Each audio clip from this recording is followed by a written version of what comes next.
Welcome guys to another video here on the ManUnitedDaily YouTube channel, and in this transfer talk video I want to focus on two more transfer targets that has been getting a lot of press time over the past few weeks.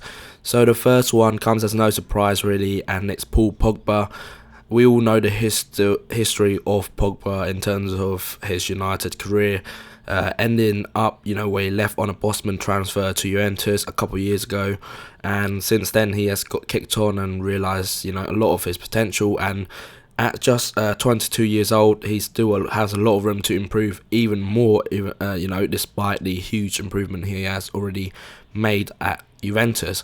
So we all know the ability of Pogba. His position is probably a number 8, where he is a box-to-box midfielder. He can do the defensive shift, but in the attacking half, he really does a lot of damage, and he has a very powerful shot. And some of his goals are absolutely spectacular. I'm sure you guys seen, one of those, the half volley a couple of years ago, where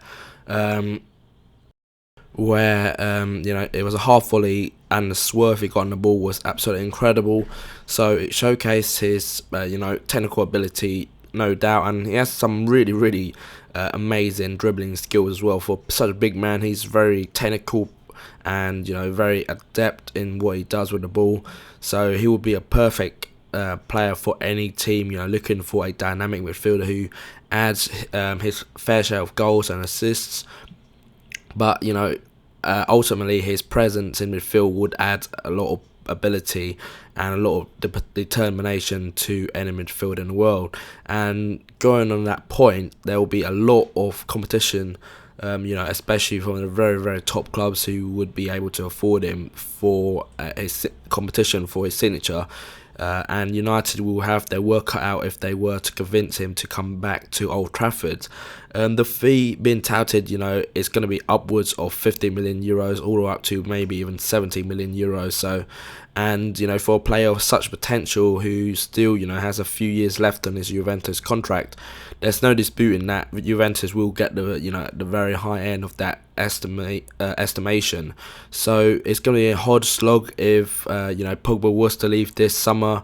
Obviously there's interest, and very solid interest. Where Zidane even came out confirming that Real Madrid's rumored interest in Pogba is logical, because they are I think saying that they are trying to go back into a 4-4-2 system with him and maybe Modric, and then they would rotate with Toni Kroos, and then those three would be forming the midfield 2 of any 4-4-2 formation that Ancelotti is trying to implement next year. So as you can see, Pogba offers a lot of versatility and options in terms of midfield because of his high work rate and also his ability on the ball.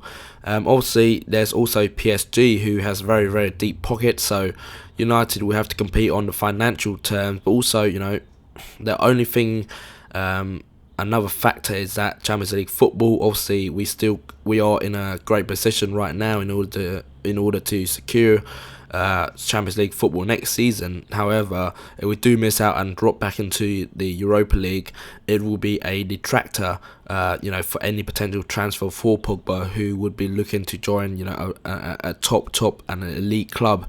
Not saying that Juventus are not, but Juventus, they probably will be very hard to reject anything above £50 million.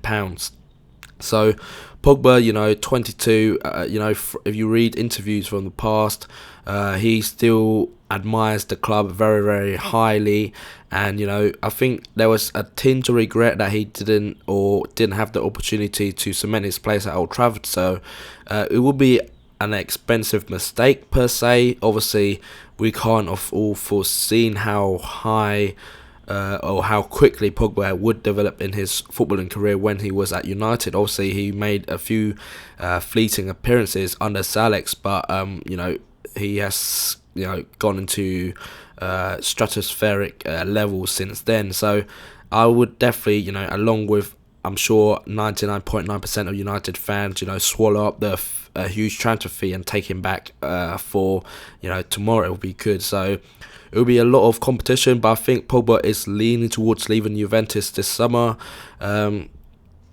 because of the fee and the competition of who we are up against, I would probably give this transfer about a 6 out of 10, just because of the high amount of competition we face in the market for him. But again, United are one of the financial muscle powers out there, so I have no doubt that United would be able to match any fee Real Madrid or PSG can even throw at Pogba. So what do you guys think of Pogba? Obviously, he's a very, very good and potentially great player in the making. So I'm sure you guys will be happy. But again, leave your comment below on Paul Pogba. And the second player I want to talk about in this video is Nathaniel Clyne. Again, a well-known target to United. He actually comes from my local club, Crystal Palace.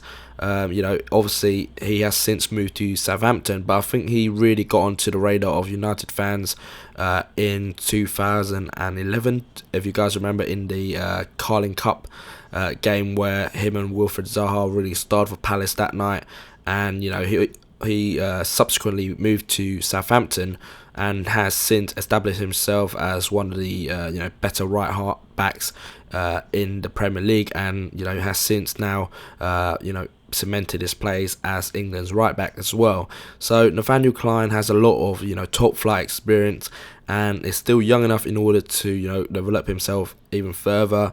His style of play is probably a very good template for any modern fullback. He's fast, has a lot of ability, and going forward he's very, very good.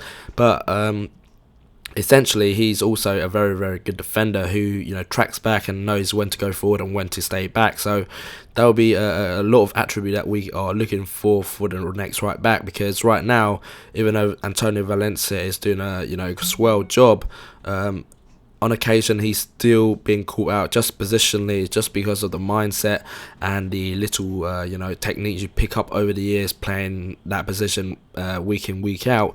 Obviously, I'm sure a lot of people are a bit miffed that Rafael hasn't been given a fair crack at the whip. But it seems to me that Louis van Gaal obviously doesn't fancy Rafael, because he's been fit for the last 2-3 months, and he's barely had a kick and has been playing under 21 football. So Nathaniel Clyne will be a good target, because 23 years of age, he's still very, very young in terms of his career, but again has a lot of experience for a young player, playing both at Championship, in the Premier League week in, week out, and also now in the international level. So and a further incentive is that Nathaniel Clyne only has 1 year left on his contract, I believe. So obviously the fee, while it's not going to be £2-3 million, it will be substantially less than if he had a few years left on his contract. So we're talking about the figures probably about maybe £10-15 million if we are being on a generous side. But again, I think Nathaniel Clyne, he probably is now looking for a stepping stone, and Southampton was that stepping stone in order to reach a bigger goal in terms of playing for an elite club like United week in, week out. And obviously it's a prime position for anyone to come in and take over.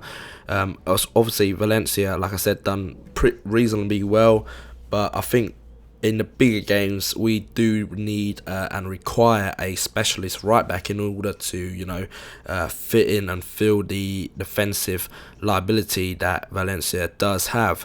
So I think it would make sense, because he's English as well, so that would increase the homegrown rota that we potentially be enforced in the Premier League in the future.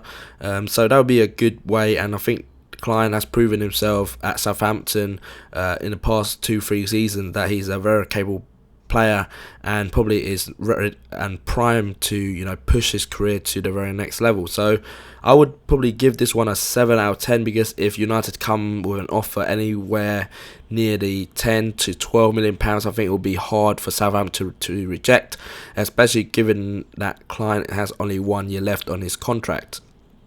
So again, what do you guys think of Nathaniel Clyne? If would you buy him for that amount, or you would even push the boat even further and push for a player like Seamus Coleman, for example? So leave a comment below on the problematic right back situation in a minute. That wraps up another video here on the Man United Daily YouTube channel. If you like this video, please give me a thumbs up, comment below on any of the stories mentioned, and I'll get back to you as soon as possible. And also, if you want to keep to be updated with the latest videos, please subscribe to the channel for more content. You can check me out as well on Twitter at ManUnitedDaily, or visit the website at ManUnitedDaily.com. Thanks for watching, and I'll see you in the next one. Cheers.